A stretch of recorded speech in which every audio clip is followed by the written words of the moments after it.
Hi, I'm Majungalala, and welcome to another Creative World creation. This is my buddy Sobio. Let's take a look at what we're going to do today. This is a door that will only open for me, and for anyone else will play a chime for me. So see, I can go through, and then I can come back through, and then he'll try to go through. It plays a chime, and it kicks him back. Cool, huh? Okay, so let's get started.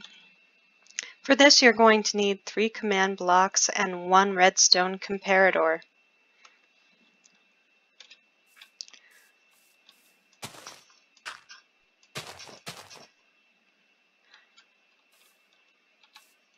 Put a command block there,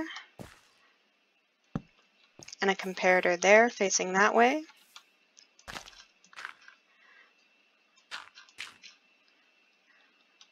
Put a command block there, and another one. Oh, you're going to have to crouch. And put another one there. So this over here is going to open the door, and this over here is going to handle the chime. So let's start over here because this is simpler. This is going to be repeating and always active, and it's going to be a test4 command at P, and this is going to be using, all of these are going to rely basically on this position here, the block in front of the door. For me that's 9,452, but it will be something different for you most likely. So x equals, there's my equals, y equals 4, z equals 52, and we're going to do a radius of 1, and then we're going to do a name here. It's going to be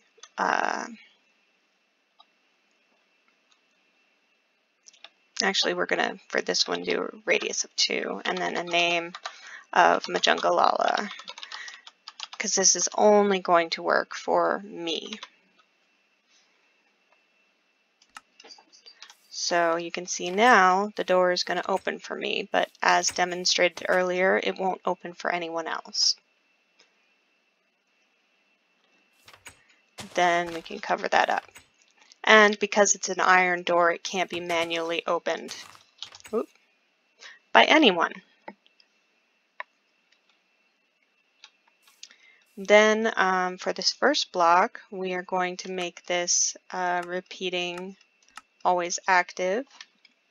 This is going to use an execute command at P, x equals 9, y equals 4, z equals 52, and this is going to have a radius of 1 and a name of not Majungalala.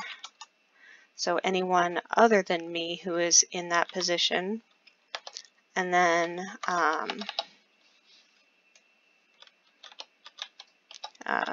wherever they happen to be, but of course since we limit it to a certain x, y, and z, it's going to be that x, y, and z. We just don't have to type it again. And then the command, which is play sound, let's do this so you can see this, note.chime, and then Majungalala. Since we're playing it at Majungalala, only Majungalala will be able to hear it. And then wherever Majungalala happens to be.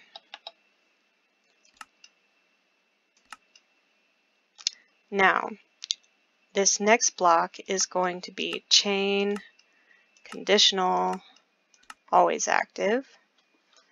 And this is going to be teleport at P, x equals 9, y equals 4, z equals 52, r equals 1, and teleport them to 9, 4, 53. Now the reason for this is because if we just do the previous block, it's going to play the sound continuously because it's a repeating block. And so we do this conditional block teleport so that it will play the sound, and then if that is successful, it will knock them back a block, and then they'll have to go back on this block again in order to play the sound again. So let me show you. Oh, right, I can't show you but as you know, my friend was demonstrating earlier, if someone other than me is on this block, it plays the sound to me, and then it kicks them back here. So yeah, then you can cover that up, and we're done with the doorbell. I hope you guys enjoyed that, and maybe I'll see you next time.